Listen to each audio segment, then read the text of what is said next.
Well, I just want to thank Hans for inviting me. It's nice to be here in Turkey for the first time. You know, guns make it easier for bad things to happen, but they also make it easier for people to protect themselves and prevent bad things from happening. And the concern that unites everybody is what's the net effect. On net, do the presence of guns save lives or cost lives? What impact do they have on crimes that threaten people, from everything from rape, robbery, and aggravated assault? When I've given talks in the United States and around the world on the issue of guns, I think one comment that's been made to me very frequently is that guns are probably one issue that facts don't matter. There's just such an emotional issue. And I think that's wrong. I think facts matter a lot in this case. But you have to think of facts much more broadly than simple numbers, because guns are probably one issue that people feel they're more informed about than almost any other issue. And that is because you can't pick up newspapers or listen to news reports and not very frequently hear about some story involving guns. And so people draw conclusions based on the information that they receive, and they are constantly bombarded with information on the issue of guns. The thing with guns, though, isn't so much that people aren't being informed. The concern that I often have in addressing the issue is how balanced the information that they're receiving. Because I think while it's pretty easy for most people to think of stories about bad things that happen with guns, if there's a shooting in the United States, some type of multiple victim public shooting, it's very likely that you can get worldwide attention.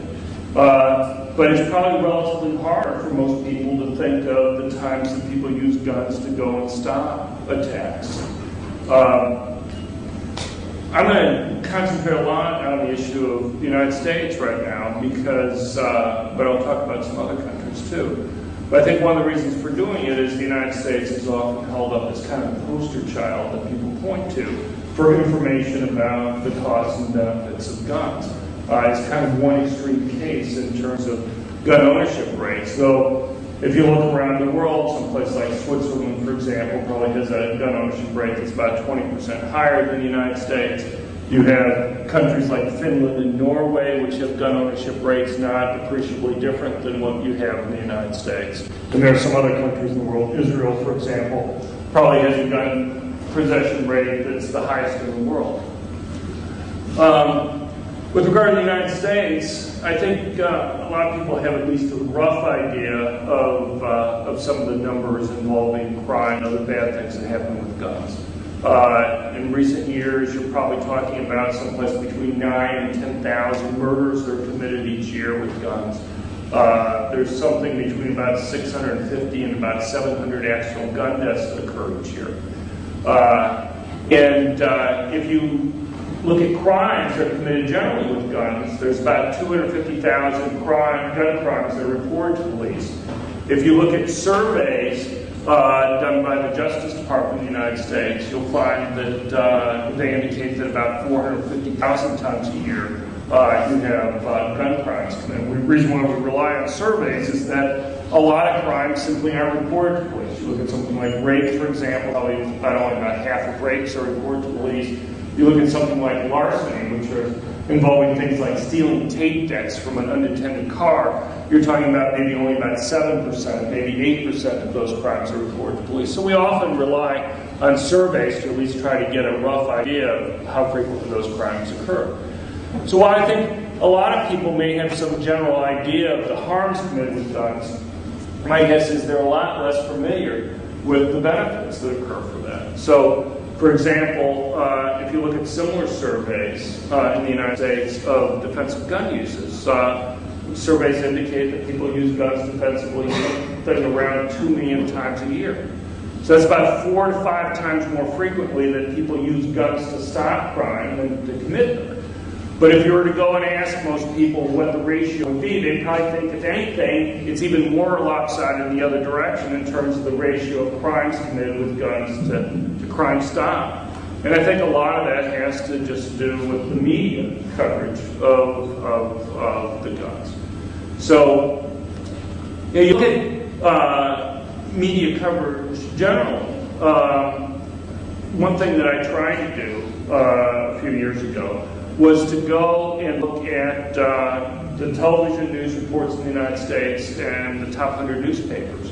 And if you look at, in 2001, for example, if you looked at all the news reports on gun crimes on ABC, NBC, and CBS, the three major news networks, you'd find about 190,000 words worth of news stories on gun crimes. That's about, the average article was about 280 words in length. By contrast, there was not one single story during that entire year of a citizen using a gun to protect themselves or protect somebody else. You look at newspaper coverage, it was almost as imbalanced. New York Times, for example, that year had about 51,000 words of news stories on gun crimes, just contemporaneous gun crimes, so ignoring later stories about the criminal justice process, the trial and other things, but just looking within a few days of the crime actually being committed. By contrast, the New York Times had one story of a retired police officer who had used a gun to stop a robbery, an armed robbery at a gasoline station in New York City.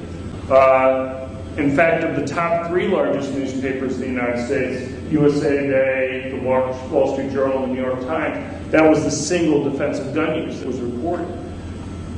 If you look at the top 10 newspapers in the United States, about 75% of the defense of gun use stories that were reported were in two of the newspapers, the Dallas Morning News and the Houston Chronicle. And you might think, well, Texas, I'm sure people around the world have some image of what the Texans are like. But, so I just would call up the crime reporters there to find out if there was something in the water or something that caused them to report it differently. And what happened was those two newspapers just viewed themselves as the newspapers of record. So when anybody got killed, whether it was a victim or a criminal, it would still get reported. Now, it's true, if it was a victim being killed, it would be much more likely to be on the front page and much more likely to be a long story. But you still have some article, even if it was 50 words in length, buried back in the newspaper if a criminal got killed. And generally, if you look at news coverage, the smaller the newspaper, rural newspapers, were much more likely to carry stories of defensive gun uses, even though the survey data that we have indicates that the vast majority of defensive gun uses occur where the crimes occur, and that is in large urban areas. And it's precisely in those areas that you just don't see any news coverage of defensive uses, or to the extent you do, it's extremely rare. Now, you look at this imbalance in the media, and I think a lot of it's really easy to explain. And that is, if you were an editor of a newspaper and you had two stories that came across your desk, in one case there was an innocent victim who had been killed, or in another case, let's say you had a woman who brandished a gun, the would-be attacker ran away, no shots were fired, no dead body on the ground, no crime actually committed. You're not even completely sure what crime would have been committed. It'd be a pretty easy judgment. I think virtually everybody would pick the case where you have a dead body on the ground, the innocent victim, as being much more newsworthy than this other type of crime that was stopped. And if you believe the survey evidence, about 95% or so of the time that people use guns defensively, it's sufficient to go and stop the crime. So you don't even have in fact, if you're 1,000 crimes are committed, which are stopped by guns, do you have the criminal being killed, and maybe they're injured about 7 or 8 times more frequently, but it's still just a tiny fraction of what percent. If you look at the few news stories that are done on defensive gun uses, about 70% of the reporting involved cases where the criminal's been killed. Almost all the other 30% involve cases where the criminal's been wounded. So you would think every time somebody uses a gun defensively, it's a case where the criminal gets killed just about. But in fact, that's kind of what makes it newsworthy, even though it's extremely rare. But it's this newsworthiness that gives you kind of a misimpression of even what happens in the cases where people go and use guns defensively. Now, we care about both types of stories. You care about cases where innocent victims get killed. You also care about cases where people use guns to protect themselves, at least from a policy perspective. But it's even whatever we care about in terms of policy, it's very understandable in terms of what's newsworthy, what's going to get covered and what's not going to get covered. As I say, I think most of us would come to those decisions ourselves in the same way. Now, that doesn't answer everything. Because while I think the vast majority of what's decided to be covered or not is pretty easy to explain just on the basis of what's newsworthy, I don't think it explains everything. Probably the most obvious case involves these multiple victim public shootings. Here you have cases that when they occur, they get not only national but international coverage. And yet, when a multiple victim public shooting in the United States involves a civilian using his gun to stop the crime, only about 1% or fewer of the news stories will actually mention that's how it got stopped. If you look at cases where, let's say, a police officer stops a crime, on average, you'll see about 36% of the news stories will mention that a police officer used his gun to stop the crime. So for example, relatively few people, even in the United States, know that about 25% of the public school shootings that have occurred have been stopped by citizens with guns well before the police were able to arrive. And the reason why they're unlikely to know that is simply because of what's deemed newsworthy and what's not.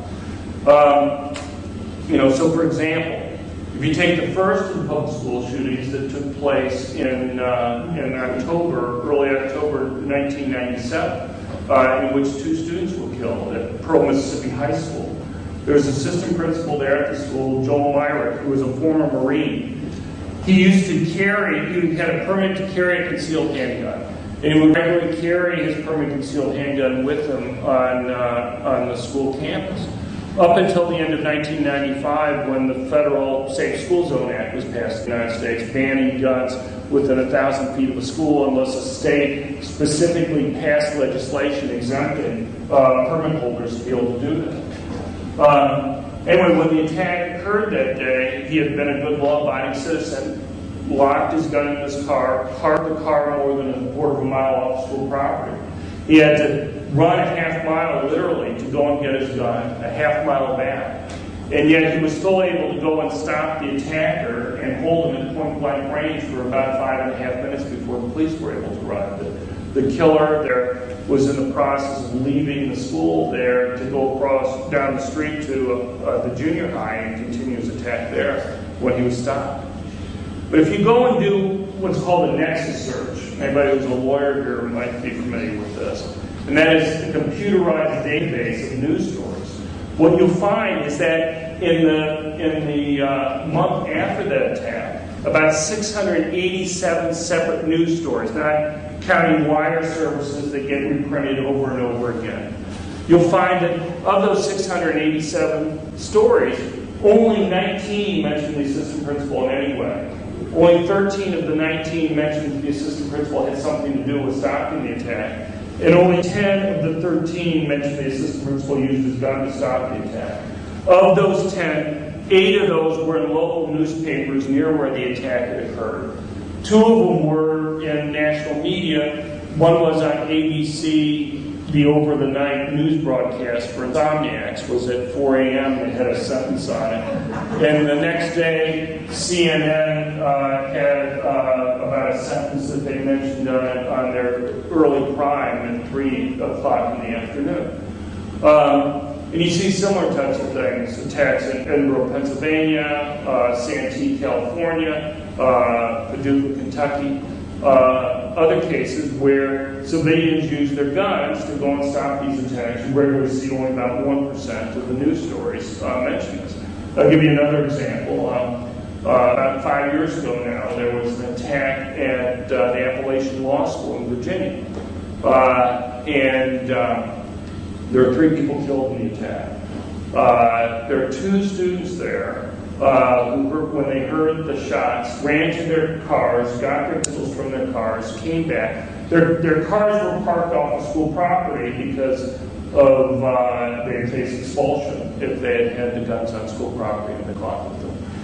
And they came back, pointed their guns at the attacker, ordered him to the ground. He dropped his gun. Another student tackled him. The three of them held him on the ground for 11 and a half minutes before the police were able to arrive. If you go and do a nexus search on that again, you'll find in the 1 week after that attack, about 218 separate stories. Of those 218 separate stories, only 3 mentioned that the students had used their guns to stop the attack. Again, if you go on, one of the things that interested me there, I've been on the radio with national radio talk show host at the time, Larry Elder, and I had heard about this. And Larry had gotten one of the 2 students who had used their guns to stop the attack to be interviewed at the same time. And the student was explaining how the day of the attack, he had been interviewed by reporters from like 50 different publications. And having access to this Nexus and Westlaw search, which is very similar, he had gone and looked up his name just to see the news coverage, just to see how they had quoted him. And he was just shocked by the fact that none of the people who had interviewed him seemed to have included him in the story. And I thought, well, it's a young kid, maybe he's exaggerating a little bit on this. And so what I decided to do was call up 50 reporters whose stories that I had found and looked at, and ask them a couple questions. One of the questions was, did they know about the facts? Did they know about the students? And I tried to all do that. And talk to you about the students themselves and personally talk to the students. And the second thing that I wanted to know is, why then didn't they mention this in their stories? You'd have something like the Washington Post, Maria Lott, the reporter there, who would go and say that the students had pounced on the attacker. New York Daily News, which would say they had tackled him. The AP, which had said that they had subdued the attacker. All those are true statements. Though, if you think about this in terms of newsworthiness, what's more likely to grab a reader's attention? To go and say the students pounced on the attacker, or to say the students went and got their guns and used them to stop the attacker? My guess is, in terms of people's perceptions of what they regard as rare, particularly in part because of the coverage, somebody reading that would say, you see this, the students got their guns. It'd be much more likely that people would talk about it among themselves and register there than they were the way it was reported. So I asked the reporters, why is it that they didn't go and mention this fact in their coverage? And Marie Lott at the Washington Post, for example, was fairly typical, where she said that she had spacing constraints. She only had 913 words to do the story, and said she simply didn't have enough space in her story to go and mention that the students had gone and used their guns to stop the attack. There are lots of other examples of bias I can go and talk about with regard to the media there. Maybe I'll get to more in a few minutes. But just to give you really quickly a couple other ideas about how people's perceptions about guns are affected. I'm sure for most people from an international audience, you're even less likely, if that's possible, than Americans to know about these types of defensive gun uses which have stopped these crimes. You may remember about a lot of these attacks, but the notion that some of these attacks that you heard about were actually stopped by citizens with guns is something you're completely unlikely to have heard of, I would guess. And there are many attacks which are stopped before anybody gets killed by citizens with guns that rarely even get local media attention in the United States. There are cases I can give you in the last year involving attacks that have occurred on city streets or in parks or other places. You may have heard about one case that did get some news, but it was fairly misreported in terms of an attack at a church in Colorado, where somebody who was referred to as a security guard had stopped this attacker going in there. 2 people had been killed. A woman there wasn't a security guard. She was someone who had gotten a permit to carry a concealed handgun. Her ex-husband had been threatening her. And she had gone and asked the minister whether it was okay for her to carry a permit concealed handgun with her to the service. And some of the other parishioners had heard about that also, and the minister said fine. And when the attack had started, when the person came in, there was like 7,000 people inside the church there at the time, but she was able to kill the guy before he was able to go in and harm anybody, even though he had something like 1,000 rounds of ammunition on him when he engaged in the attack there. But just one other minor point, people seem to think of these types of attacks as being a uniquely American experience, but yet Europe has had more than its share of these types of attacks in just like the last 6 years or so. Germany, for example, has the two most deadly high school attacks in the last 6 years. You had one attack in Germany in which 17 people were killed, another one in which 14 people were killed. Switzerland had an attack at Canton, Zug, in which in the parliamentary building you had 14 people killed. You've had other attacks in France. You have at least 4 attacks in France in which more than 7 people have been killed. And you could go down the list for these different countries. But let me just give you 2 other ways I think people get information, and it colors their views. I'll just go through this quickly. One is in terms of government studies that are done. The other is in terms of polling. If you look at studies done by the federal government in the United States, there are literally hundreds of studies that come out in a period of a few years. I looked at all the federal government studies that came out over a 15-year period prior to writing my book, The Bias Against Guns. And one of the amazing things is that none of the studies that I looked at could you identify any attempt to try to go and measure the benefits from people owning guns. So let me give you a simple example. Every year, the federal government comes out with a report on the top 10 guns used in crime. Why not one year? Why not one time come out with a report on the top 10 guns used defensively by people to protect themselves? Almost every year, the federal government comes out with a report on the cost to the country from injuries caused by guns. Why not one time come out with a report that would go and measure injuries prevented from people being able to use guns defensively? Surely we understand the benefit from going and measuring the costs of these things.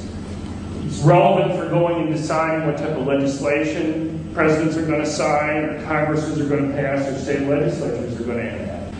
But it's kind of hard to figure out by only measuring the costs how that's going to be particularly useful. There's costs and benefits for all these things, and it seems like you want to at least have some studies that would measure the benefits. I'll give you an example. I looked again over a 15-year period of time. I could not find one single poll that in any way allowed respondents to go and mention benefits from people owning guns. So, for example, every year you'd have NBC News would have a poll that would go and ask people, do you think gun control reduces crime a lot, somewhat, or just a little bit? Those were your 3 options. Zombie had a poll that was a little bit more balanced. It would go and ask people, do you think gun control reduces crime a lot, somewhat, or has no net effect? Now, maybe it's just myself as an economist, but I think everything has costs and benefits. Let me give you a simple example that's there, and that is you have something like waiting periods in the United States. Some states may require you to wait a couple days before you can buy a gun, some may be a week, some might be a month.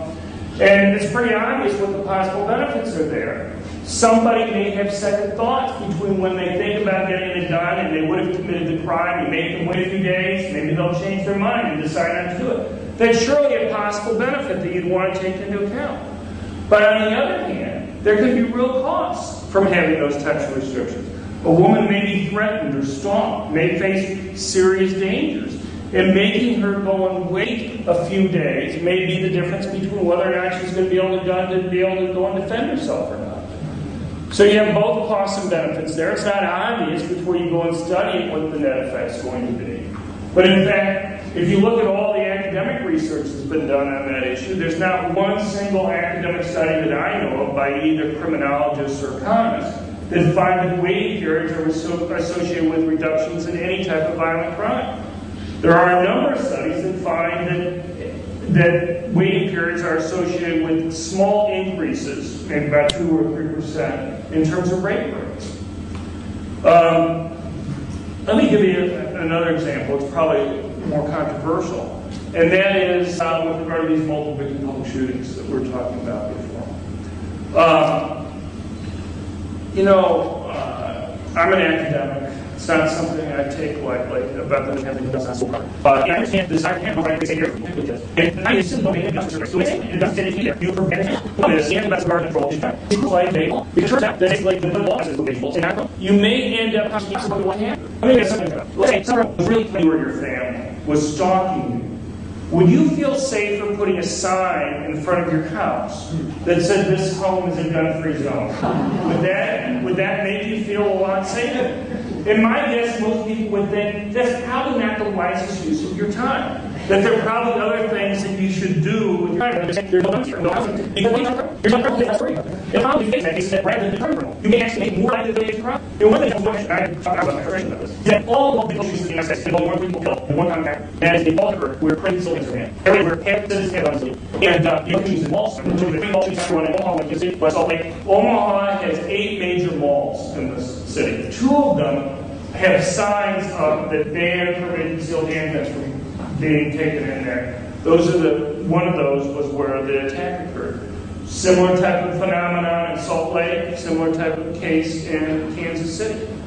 One of the things that probably a lot of people don't know is, the Columbine, maybe there's one thing I should tell you before. There are 40 states in the United States that allow adults to go and carry permanent concealed handguns. Once you're a certain age, either 18 or 21, depending upon the state, once you pass a criminal background check, about half the states require some type of training, and you pay a fee. But once you've met certain objective criteria and you apply for a permit, then it's automatically granted. There are about 5 million Americans right now who are legally able to go and carry a permanent concealed handgun.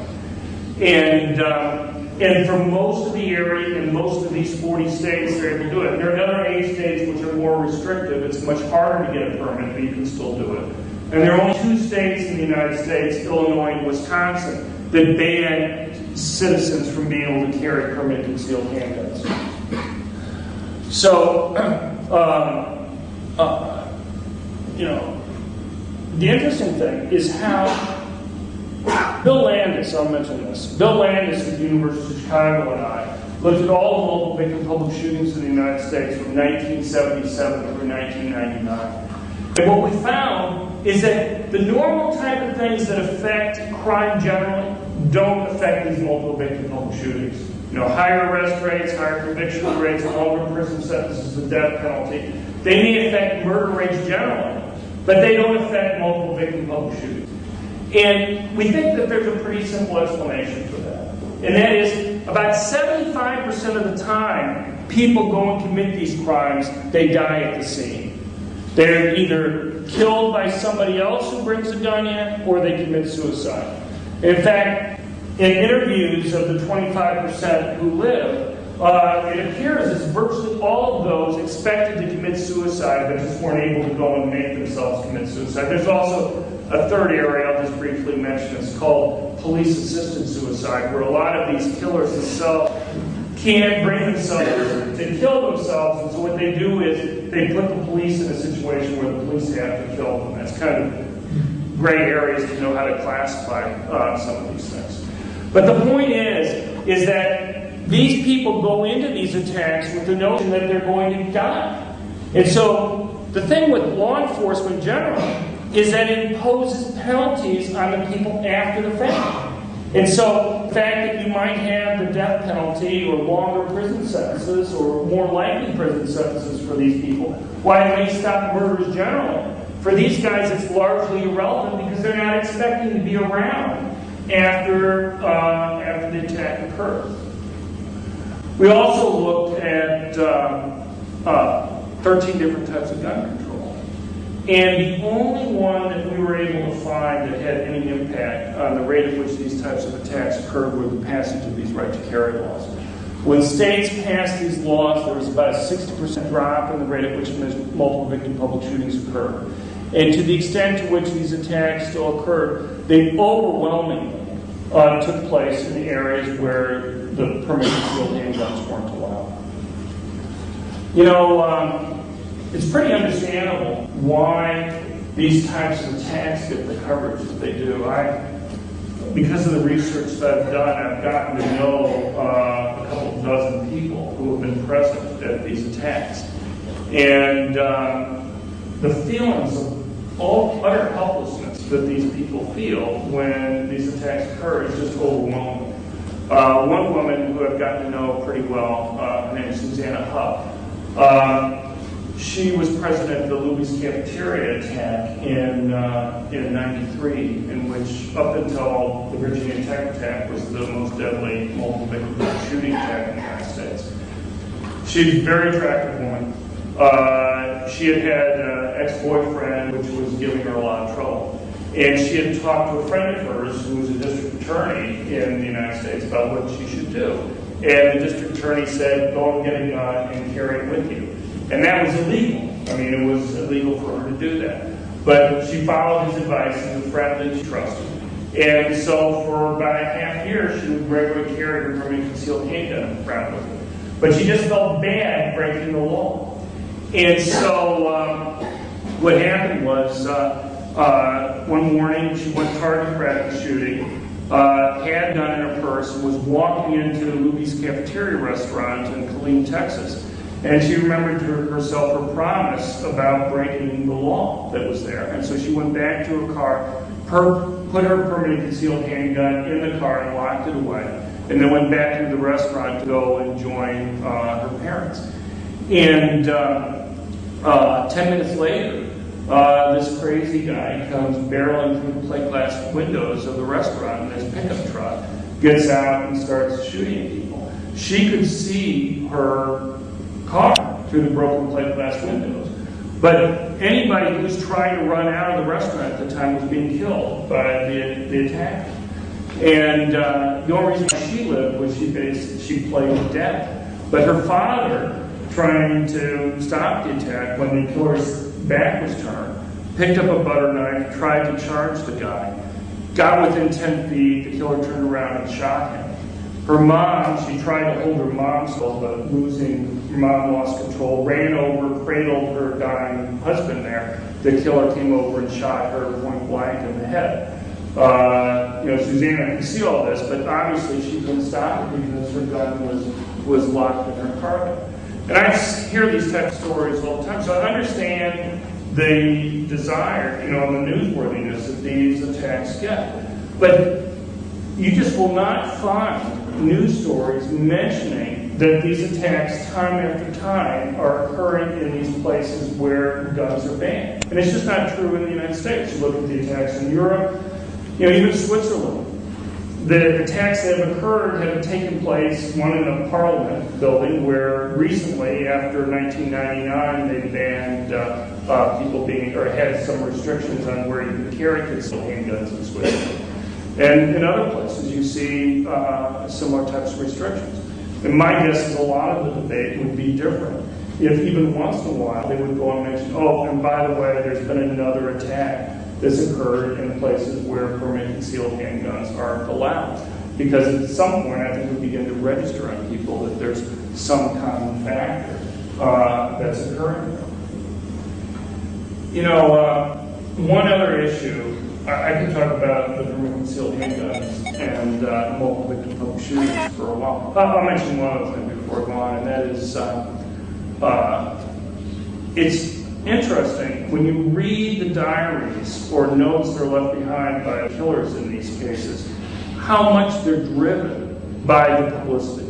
They often talk about the fact that if they can go and kill more people than have been killed in these other attacks, that they'll get a lot of news coverage. And it's kind of a way, if somebody's going to commit suicide, to go and commit suicide in a way that they kind of, everybody knows who they are when they commit suicide.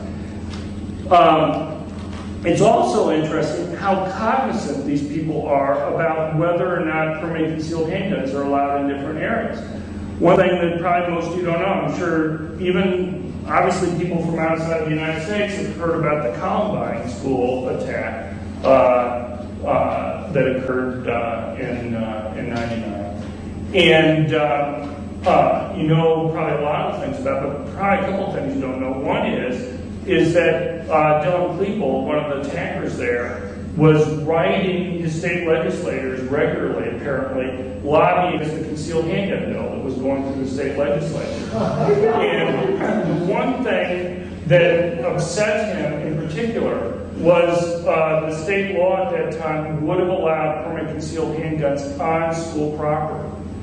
And the other thing that people don't know is the day of the attack was the same day that later that afternoon the Colorado State Legislature was scheduled to have final votes on passage of the concealed handgun law that was before the state legislature there. And, you know, you mention that to people, and I guess they're usually, hardly anybody has heard that.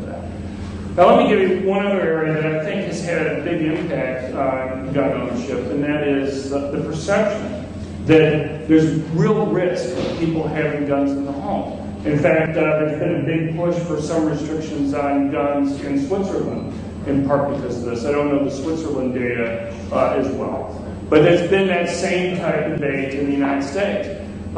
During the 1990s, you had a lot of public service ads put out by the Clinton administration, which would go and show the voices or pictures of young children between the ages of 3 and 7, never a voice or picture of a child over that age. And the impression was that there was an epidemic of accidental gun deaths that were occurring in the home. And you can go and look at the data. It's on the Centers for Disease Control website. They have amazingly detailed data by type of gun used in accidental deaths, where state it occurred, the age of the person who was killed. So you can find the number of 5-year-olds killed in North Carolina in 1992, if you were interested in buy handgun shots. In 2003, for example, there were 20 accidental gun deaths involving children under age 10. There were 53 accidental gun deaths involving children under age 15 in the United States. Obviously, it'd be better if it was 0 in any of these cases, rather than 20 or 53. But I think even those numbers give people a misimpression of what's happening. Because what I did was, I took each of those cases and did this nexus search that I mentioned before to get additional information outside of what they had in CDC. And what you find is about 2/3 of the time that children die from accidental gunshots, it's not what people think where a child gets a hold of a gun and accidentally fires it. About 2/3 of the time are adult males with violent criminal histories, criminal records, who are the ones who fire the guns and kill these children. They're not in law-abiding homes. In fact, many, even of the kids, when they fire, are not in law-abiding homes. And, you know, most of these cases, the adult males, it's illegal for them to even own a gun. These are the ones who are firing. And, you know, so between 1995 and 2001, you have on average about 8 cases a year where a child under 10 either accidentally shoots themselves to death or another child under 10.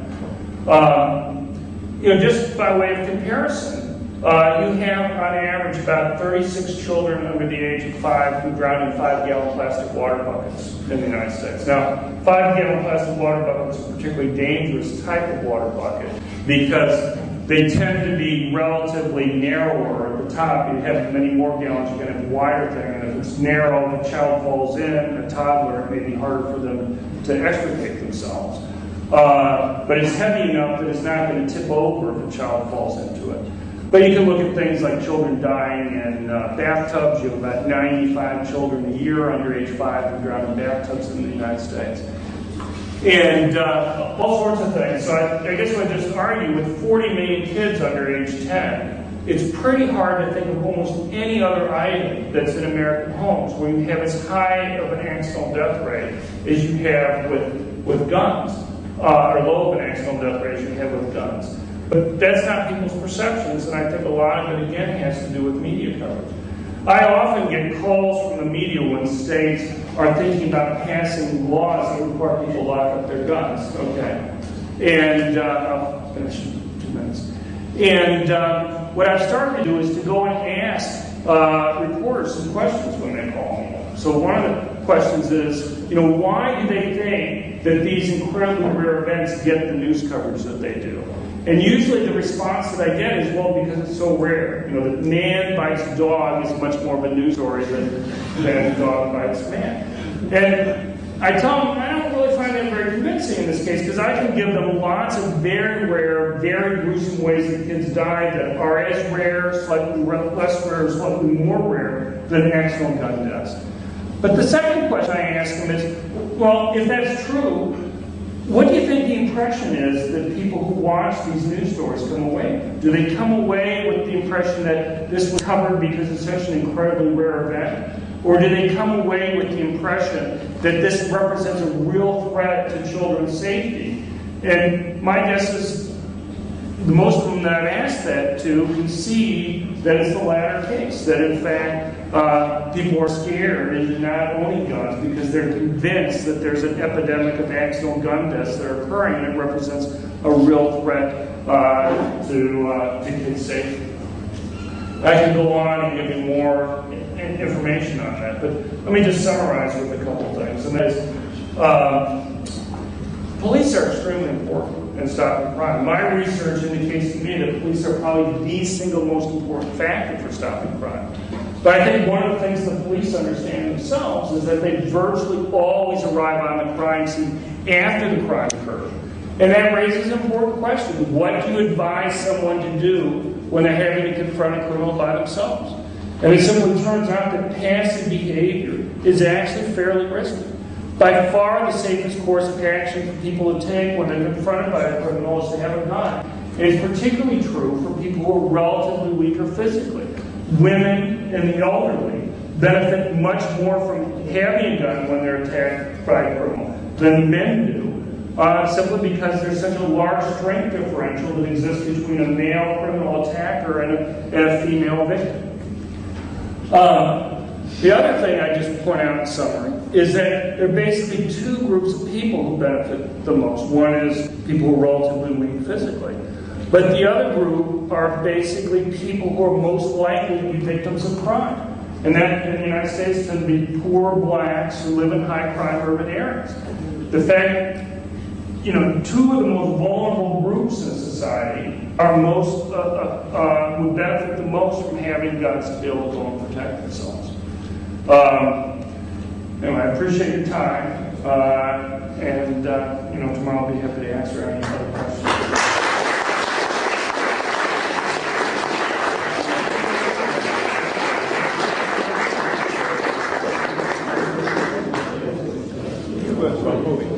Can I say a few words about the movie? Just 1 second for brief announcement. Yes, I wanted to say about the movie. The movie is called The Singing Revolution. It starts 9:30 and it tells about independence process of Estonia.